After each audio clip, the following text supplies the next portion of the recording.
kasalanan ang puso ko. Pag-ibig ko'y hindi ilan sa'yo. Mahina sa tukso ang pagkatao ko. Pananalig ko sa'yo'y hindi siniseryoso.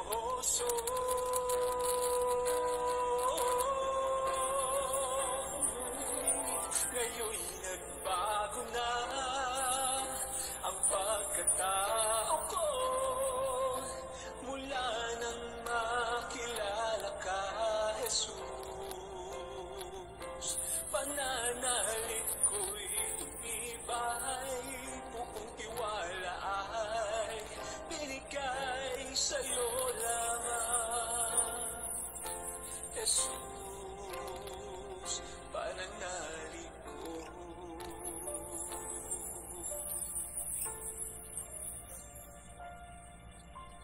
Sa'yo lamang, Jesus.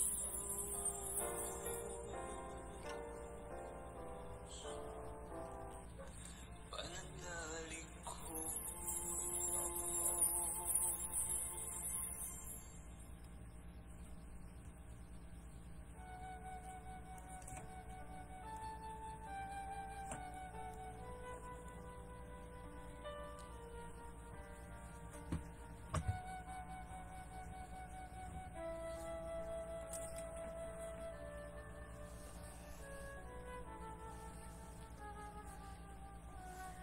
Sa ngalan ng Ama at ng Anak ng Espiritu Santo. Amen.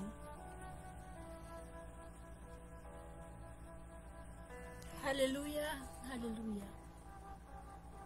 Napakabuti mo, O Diyos, sa lahat ng panahon at sa lahat ng pagkakataon. Marami pong salamat sa pagkakataon itong hindi mong ibinibigay upang kami makapagnilay mula sa iyong mabuting balita. Muli, Ama, ang paglapit namin sa iyo may kababaang loob. Humihingi kami ng paglilinis sa aming mga pagkukulang.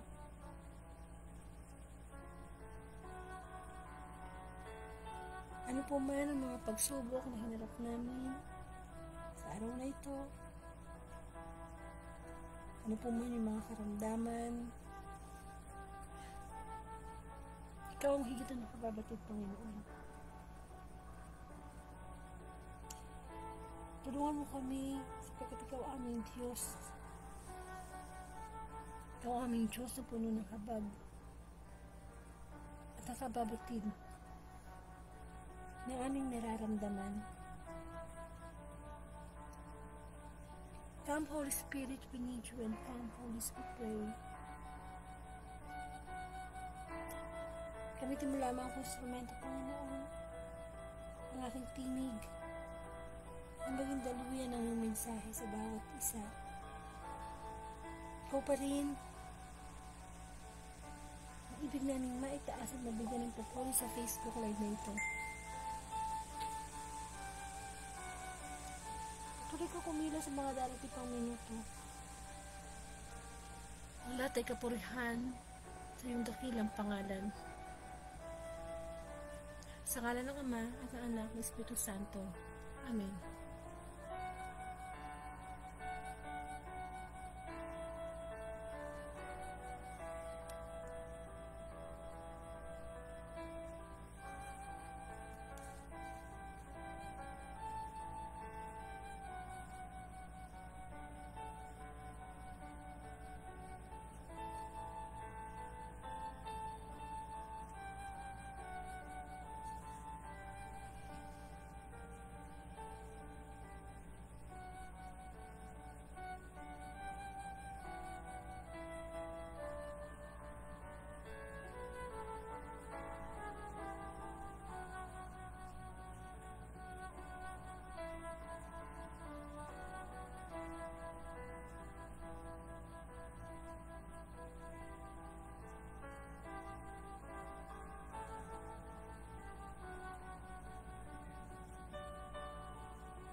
Sama-sama po natin pakinggan ang mabuting balita. Hallelujah, hallelujah, hallelujah. Purihin ka mang Diyos sa makapangyarihan sa lahat.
Ang mabuting balita ayon kay San Lucas.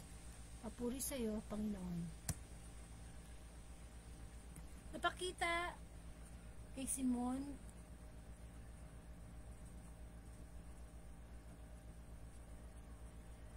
at si Laysay naman ng dalawa ang nangyari sa daan at kung paanong nila siyang nakilala ng pagpira-pirasohin niya ang tinapay.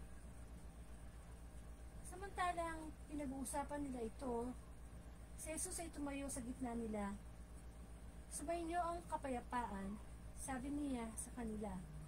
Ngunit nagulat sila at natakot sapagkat akala nila'y multo ang nasa harapan nila. Kaya't sinabi ni Jesus sa kanila, ano't kayo'y nagugulimihanan? Bakit nag-aalinlangan pa kayo? Tingnan ninyo ang aking kamay at paa, ako nga ito. Ipuin ninyo ako at pagmasdan. Ang multo'y walang laman at buto, ngunit ako'y mayroon tulad ng nakikita niyo. At pagkasabi nito, ipinakita niya sa kanila ang kanyang mga kamay at mga paa. Nang hindi pa rin sila makapaniwala dahil sa malaking galak at pagkamangha, tinanong sila ni Jesus, may makakain ba riyan? Kasi binigyan nila ng kaputol na isdang inihaw. Kinuha niya ito at kinain sa harapan nila. Pagkatapos sinabi ng mga alagad, ito ang tinutukoy ko nang sabihin ko sa inyo noong kasama-sama ko pa ninyo ako. Dapat tutupad lahat ng nasusulat tungkol sa akin sa kautusan ni Moises, sa mga aklat ng mga propeta at sa aklat ng mga awit. At pinuksan niya ang kanilang mga pag-iisip upang maunawaan nila ang mga nasa kasulatan. Sinabi niya sa kanila, ganito ang nasusulat. Kinakailangan magbata ng hirap at mamatay ang Mesiyas at muli mabuhay sa ikatlong araw. Sa kanyang pangalan, ang pagsisisi at kapatawaran ng mga kasalanan ay dapat ipangaral sa lahat ng bansa. Magmula sa Jerusalem, kayo ang mga saksi sa bagay na ito. Mga kapatid, ang mabuting balita ng ating kaligtasan. Pinupuri ka namin, Panginoong Hesus Kristo. Amen. Welcome po sa Word of God, Daily Gospel. Muli ang layunin ng Facebook Live na ito ay palaganap ang mabuting balita araw-araw through Facebook Live. At marami pong salamat sa Panginoon. Ngayon po ay April 4, 2024. At ang Thursday Gospel po ang ating pagnilayan. Ako nga po pala Sister Angelica from Bulacan at isa po akong Katoliko. At ang ating pong pagbasa ay nagmula kay San Lucas, chapter 24 verses 35 to 48. Tungkol po sa nagpakita si Jesus sa kanyang mga alagad. So nakakarami na ang si Kristo na pag-alala ng kanyang resurrection appearance, no? Itong mga nakaraang araw, puro pagpapakita niya sa kanyang mga alagad ang kanyang ginawa. Pero kung mapapansin natin, bakit ganun, no? Mga alagad na nga niya ito, mga nakasama niya, nung siya hindi pa napako sa krus, no? Nakasama niyang mangaral, nakasama niyang magpaalis ng demonyo, ando, no? Pero bakit nung magpakita sa kanila, nung muling mabuhay ang Panginoong Jesus, bakit hindi nila nakilala? Hindi nila kaagad talaga nakilala, no? Bakit kaya? So, ito pong gospel natin ngayon tungkol muli sa pagpapakita ni Jesus sa kanyang mga alagad, masasabi natin na pagkamalan pa siyang multo.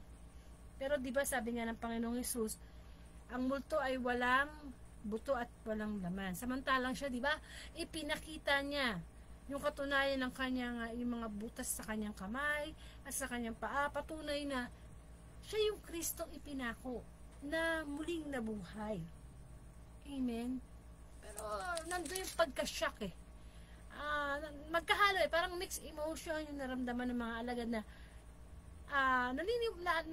napupuno sila ng kagalakan dahil syempre na muling nabuhay ang Panginoong Jesus. At the same time namamangha sila. At di ba minsan tayo mga tao minsan nagkakaroon tayo ng mixed emotion. Halimbawa nung minsan sobra-sobra yung pag-iyak mo pero hindi ka naman nalulungkot, yung bang naiiyak ka sa galak, di ba gano'n, no? Gano'n din maaari ang naramdaman ng mga alagad nung makita nila muli ang Panginoong Jesus. Pero di ba at that time humingi pa nga ng pagkain ang Panginoong Jesus. Sabi niya, ano bang makakain dyan? At binigyan nga siya ng kaputo ng isdang inihaw at yun ang kanyang kinain sa harapan ng mga alagad. Amen. So sa buhay po natin, masasabi natin na marami talaga minsang nakakagulat o nakakamangha na pwedeng mangyari sa buhay natin. Amen. Pero ilang beses na nga na nangyari sa mabuting balita na nagpakita ang Panginoong Jesus sa kanyang mga alagad, pero yun nga, hindi siya agad nakilala. Amen. Pero minsan nung isipin natin, no, dapat preparado sila hindi ba? Kasi nung buhay pa si Kristo, na hindi pa siya napapako sa krus, nasabi naman ng Panginoong Jesus na, hindi ba, na sa ikatlong araw, di ba, na siya'y mabubuhay na muli. Hindi ba? So, dapat pinaniniwalaan na nila yun na, oo sige, ipapako si Kristo sa krus. Pero sigurado, 100% na siya ay muling mabubuhay. Pero nga yung mga naging reaction niya, kamukha sa mga nakaraang gospel, kamukha pala kay Maria Magdalena. Si Maria Magdalena ang kauna-unahang pinakitaan nagpakita si Kristo. Di ba ganun din ang naging reaction? Di ba hindi rin niya nakilala kaagad na pagkamalan pa nga niyang hardinero si Kristo nung magpakita sa kanya. Tapos yung kahapong gospel, yung paglalakad nila patungong Emmaus, di ba? Ganun din, nagpakita din siya sa mga alagad, di rin siya nakikilala, hindi ba? Ay ngayon naman, ito yung gospel, ganun din, nagpakita din siya sa mga alagad, pero hindi din siya agad nakilala. So, napagkamalan siyang hardinero, napagkamalan siyang multo, di ba? So, medyo anuhin natin yung pagninilay natin sa araw na ito na tayo, no, bilang mga tao, no, alam naman natin, no, na dahil bilang mga Katoliko, tinatanggap natin na si Kristo ay anak ng Diyos. Sigurado na tayo dyan. Wala na tayo sa panahon ni Kristo na pinagdedebatehan pa nila, ay, yan ba yung Mesiyas? Yan ba yung anak ng Diyos? Wala na tayo doon. Nasa panahon na tayo na kung saan naganap na ang lahat. Diba? Na ipakita na si Kristo talaga ay anak ng Diyos. Amen. Kaya nga 'di ba sa ating pananampalataya, ang misteryo ng ating pananampalataya kapag tayo ay nasa simbahan. 'Di ba sinasabi natin, si Kristo ay namatay, si Kristo ay nabuhay, si Kristo ay babalik sa wakas ng panahon. Amen. Pero yung si Kristo ay namatay, so nangyari na yan, si Kristo ay nabuhay, nangyari na rin yun. Yung si Kristo ay babalik sa wakas ng panahon, yun ang hindi pa nangyayari. Ngayon, kung i-wonder mo nga na ang mga alagad, sila ay hindi pa makapaniwala, nabigla pa, hindi pa agad nila na-recognize na si Kristo ay muling nabuhay. Yung sa misteryo ng ating pananampalataya na si Kristo ay babalik sa wakas ng panahon. Minsan ba naisip mo pumasok sa isip mo na, totoo ba talagang may life after death? Totoo ba talagang may langit? Totoo ba talagang, kasi di ba, hindi ba natin nakita yun eh. Of course, yun ang paniniwala natin bilang mga Katoliko, no? O mananampalataya. Pero wala pa isang makakapagsabi sa atin na talagang totoong may langit. Na talagang totoong nandoon yung kaharian ng Diyos. Ano pong ibig ko sabihin dito? Hindi ko sinasabi na hindi totoo yun. Of course, ako naniniwala ako na may life after death. Naniniwala ako na nababalik si Kristo. Pinaniniwalaan ko yan kasi syempre, ang pananampalataya natin sa Diyos, iyan ang kanyang inihihain sa atin, yung buhay na walang hanggan eh. Di po ba? Pero dapat, dito pa lang sa mundo, dito pa lang, naghahari na dapat ang Diyos sa atin. Hindi natin kinakailangang mamatay para masabi natin, oy, sa langit na ako, ay, ito pala tsura ng langit. Hindi eh. Dapat dito pa lang sa mundo nagsisimula na ang kaharian ng Diyos. At saan magsisimula yun? Sa puso natin. Yung kaharian ng Diyos dapat nagsisimula yun sa puso natin. Diba? Hindi na natin kailangang actual na mapunta sa langit at makita na, ito totoo na pala. Kasi ang pananampalataya sa Diyos, hindi pwede yung to see is to believe. Kailangan kung totoo ang paniniwala natin, ang pagmamahal natin, ang pag-asa natin sa Diyos, hindi tayo dapat, sige, maniniwala lang ako kapag nakita ko. Ay, di ba, ganyan tayo, no? To see is to believe. Pero pag tayo ay naniniwala sa Diyos, sabi nga, you must see first. Di ba? You must believe first before you can see. Kailangan maniwala ka muna para makita mo. Yun ang kaibahan ng paniniwala natin sa mga nakikita natin sa mundo kaysa doon sa mga hindi natin nakikita. At yun nga sabi, di ba? Sabi nga ni Kristo, mapapalad ang mga naniniwala kahit hindi nila ako nakita. Amen. Kaya kung nagkaroon man ng mga hindi inaasahang mga pagkakataon na talagang hindi na-recognize si Kristo ng mismong kanyang mga alagad, sana tayo hindi ganun. Kasi naganap nga, di ba sabi ko, tulad ng sinabi ko kanina, tapos na yung kanyang pagkamatay, tapos na rin yung kanyang pagkabuhay. Ito na eh. Si Kristo ay babalik sa wakas ng panahon. Dapat natin paniwalaan yung bakit. Kahit hindi pa nangyayari, para hindi tayo matulad sa mga alagad na nag-mix emotion pa sila.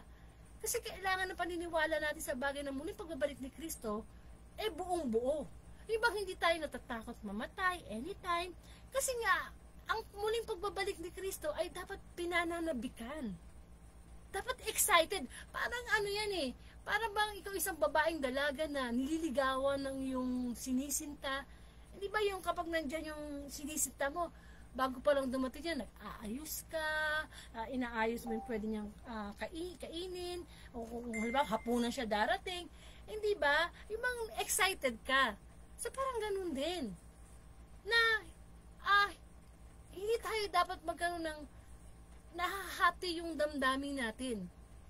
Di ba? Although, sa mga alagad, meron talagang naniwala na talagang, nung makita na wala si Kristo sa kanyang libingan, hindi siya nagdalawang isip. Alam niyang naganap yung sinabi o sinulat ng mga propeta na, diba, muling mabubuhay si Kristo. Pero, yun nga lang, nakakalungkot isipin na mismo ang mga alagad, nagkaroon sila ng hindi nila agad na tawag dito, yung bang pinaniwalaan naman nila, kaya lang yung bang talagang, di ba, iba kasi yung feeling na sigurado ko, whatever will happen, sigurado ko, di ba, meron tayong mga ganong feelings, kesa naman yung, teka, totoo ba to? O baka naman hindi. Kung parang ikukumpara natin sa buhay na walang hanggan, hindi natin totoo ba yan? Kaya nga siguro patuloy na tayong nagkakasala dito sa mundo kasi hindi tayo nagpo-foresee doon sa future na pwede natin puntahan. Samantalang kung sigurado tayo na talagang may langit, talagang may impyerno, dito pa lang sa lupa, sisiguraduhin na natin sa damdamin natin, sa isipan natin, sa paniniwala natin na Ako'y talagang mananampalataya sa Diyos kasi gusto natin mapunta sa langit. Di po ba? Nang walang pagdududa. Amen? Sapagkat, ang hirap eh. Ang hirap kasi ng faith na may duda. Alam mo yon, o mahirap magmahal sa isang tao kapag may duda ka. Kasi minsan, yung kapirasong duda mo lang eh, pwedeng i-destroy nun yung 10 years, 20 years yung pagsasama. Parang sinasabi sa atin ng mabuting balita na lalo na yung mga nakaraang gospel, yung kahapon, tsaka nung, ano ba yung kahapon, Thursday gospel, Wednesday gospel, puro yung pagpapakita ni Kristo sa kanyang mga alagad na hindi siya nakikilala kaagad. Kailangan pa niyang magbigay ng sign, kamukha nung pinirapiraso niya yung mga tinapay, sa kanya nakilala, ay si Kristo yan. Hindi ba? Nung tinawag ni Kristo ang pangalan ni Maria Magdalena, sinabi niya, Maria! Sa kanya nakilala, sabi, ay Rabuni, guro, di ba? Tapos ngayong gospel, hindi rin siya agad nakilala pagka malapas siyang multo. Di ba? So, sa ating buhay pananampalataya, ang pagkakakilala natin sa Panginoon, dapat walang duda yan. Pag sinabi ni Kristo na siya'y babalik siya'y muling magbabalik sa wakas ng panahon, 100% yan dapat nakalagay na yan sa isip natin. Hindi tayo dapat nagdududa. Para kung halimbawa, dumating na ang Panginoong Hesus at nasa langit na tayo. Di ba? Wala tayong pagdududahan. Amen. Ang hirap kasi yan eh. Napakita na ang agad na hindi mga nakapag-recognize sa kanya, mga tagapaglingkod niya talaga. Di how much more po tayo? Kung hindi naman talaga tayo nagsiserve kay God. Amen? Ibig sabihin hindi naman tayo yung tipong taong talagang devoted sa Diyos, may relasyon sa Diyos.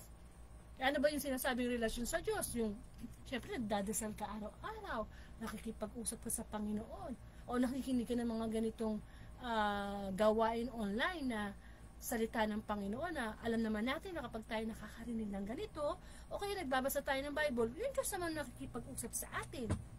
Ang hirap kasi pumasok sa langit dahil dito pa lang sa lupa, hindi pa tayo praktisado. Amen? So, kailangan din natin pagnilayan sa ating sarili na walang duda. Walang duda. Since napatunayan na lahat ng Diyos, yung dapat niyang patunayan. Naibigay na niya, yung dapat niyang ibigay.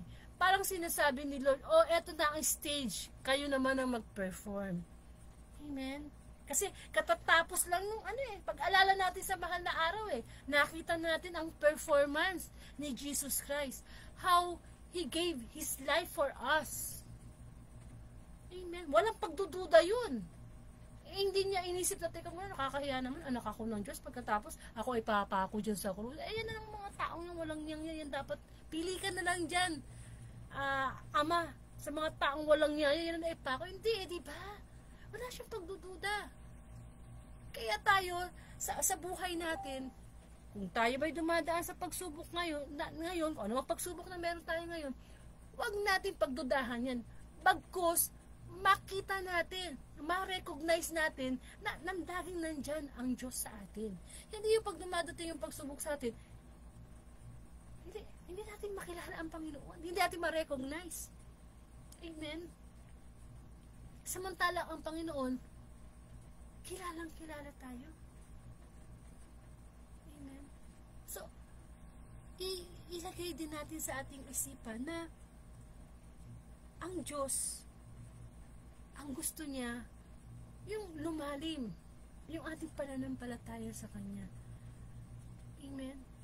Sabi nga, namatay ang Panginoon para sa atin. So, dapat din tayo mamatay. Not in a physical aspect, but mamatay sa ating mga kasalanan. Amen? Kasi kapag tayo ito matalikod sa ating mga kasalanan, nare-recognize natin ang Panginoon.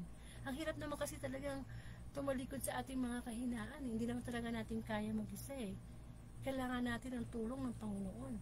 Kasi tayo, mga tao, likas tayong makasalanan. Amen? Madalas, dinedenay natin ang Panginoong Yesus pag tayo ay nasa state ng ating pagkakasala. Di po ba? Kaya para mapaghandaan din natin yung buhay na walang hanggan, dapat dito pa lang kilala na natin yung Panginoon. Dito pa lang sa lupa, hindi natin siya dinedenay. Kasi di ba nangyari din sa kanya yan nung dinenay siya ng 3 beses ni Pedro. Amen. Hinudas siya ni Judas. No, di ba? Pinagkaluno siya ni Judas. So, anong ibig sabihin nun? Kung minsan, feeling mo close ka na kay Lord, pero pag dumadating minsan sa buhay natin yung sinasabing kapit sa patalim, nakakalimutan natin siya o kinakalimutan natin siya. Di po ba? Pero ang gusto ng Panginoon whatever will happen, kahit gaano mang kapigat yung pagsubok natin ngayon, maaring sakit sa katawan, maaring sa pamilya may problema tayo sa ating sarili, yung bang makita natin siya, hindi ba? Yung bang nandyan lang siya na kailangan natin nare-recognize siya na hindi niya tayo iniiwan, na lagi nating maalala kung ano ba yung talagang ginawa niya para sa atin. Kasi ganyan naman ang inaano ng Panginoong Hesus sa mga nakaraang mabuting balita. Diba, nagkwento pa nga siya. Di po ba? So, nawa mapagnilaya natin na huwag na nating tularan yung mga nagawa ng mga alagad na hindi agad siya nakilala. Kasi dapat kilala natin ang Panginoon. At hindi natin siya makikilala, syempre, kung hindi tayo makikipag-unayan sa Kanya. Kasi alam naman natin ng Diyos ay Espiritu. Natural, kailangan yung spiritual life natin, nag-grow. Kasi hindi lang naman tayo, hindi ba sabi nga, meron tayong laman, meron tayong buto, ibig sabihin, nabubuhay tayo as sa katawang lupa. Pero hindi nag-i-stop doon yung pag-create sa atin ni God. Di ba meron tayong spirito, meron tayong kaluluwa. Amen. So, kung itong espiritu na to at itong kaluluwa na to ay hindi natin inalagaan, puro katawang lupa, saan tayo pupulutin? Wala namang pupunta sa langit na, hindi ba? Kailangan ang ating spiritual life nag-grow yun. Amen.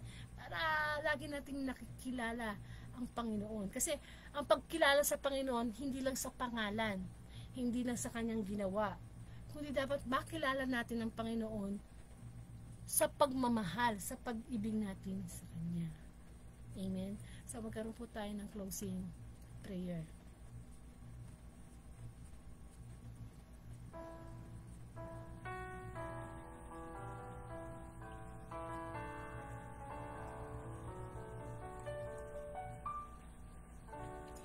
Amen, Lord, marami pong salamat muli sa pagpapaalala mo po sa amin na sa lahat ng pagkakataong nangyayari sa aming buhay ay lagi naming ma-recognize ka, makilala ka. Nawa Panginoon, ano naman ang pinagdadaanan namin sa buhay namin ngayon, hindi mo wala yung mga bagay na isinakripisyo mo ang iyong buhay para makalapit kami sa aming Diyos, sa ating Diyos, sa ating Ama.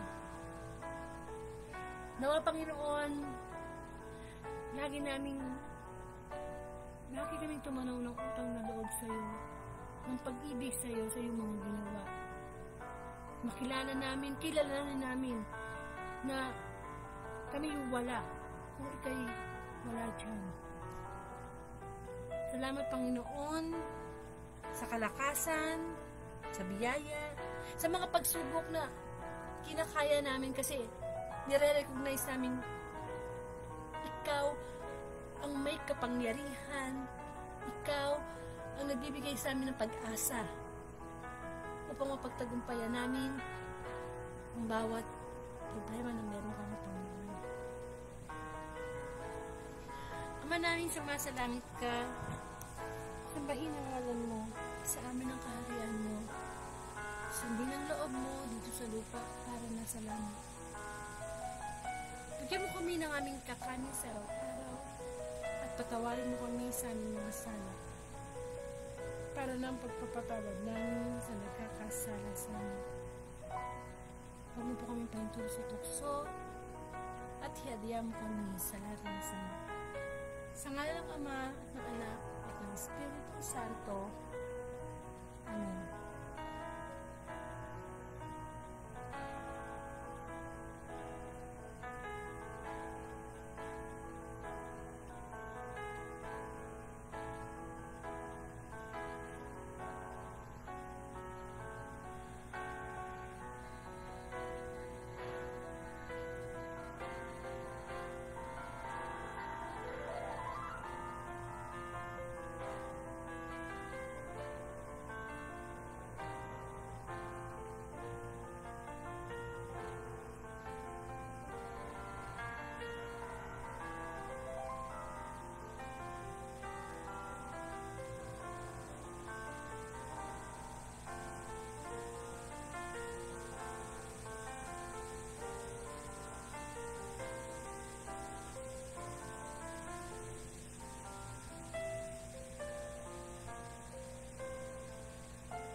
Amen. Maraming salamat, Panginoon, sa mensahe mo. And of course, ang Word of God Facebook Live ay Monday to Saturday, alas 8 po ng gabi. At kapag Sunday po ay alas 3 ng hapon. Kung hindi niyo po naabutan ang Thursday Gospel, pwede naman po kayong bumalik sa aking timeline o sa YouTube channel ko. Type lang niyo po ang Angelica Dorde and pa-subscribe na rin po. At kung loloobin ni Lord ang April 5, 2024, Friday Gospel, muli magkasama-sama po tayo sa pagninilay ng mabuting balita bilang pagkain natin spiritual. Pakishare na lang po itong Thursday Gospel sa inyong timeline for the glory of the Lord. Maraming pong salamat, and to God be the glory.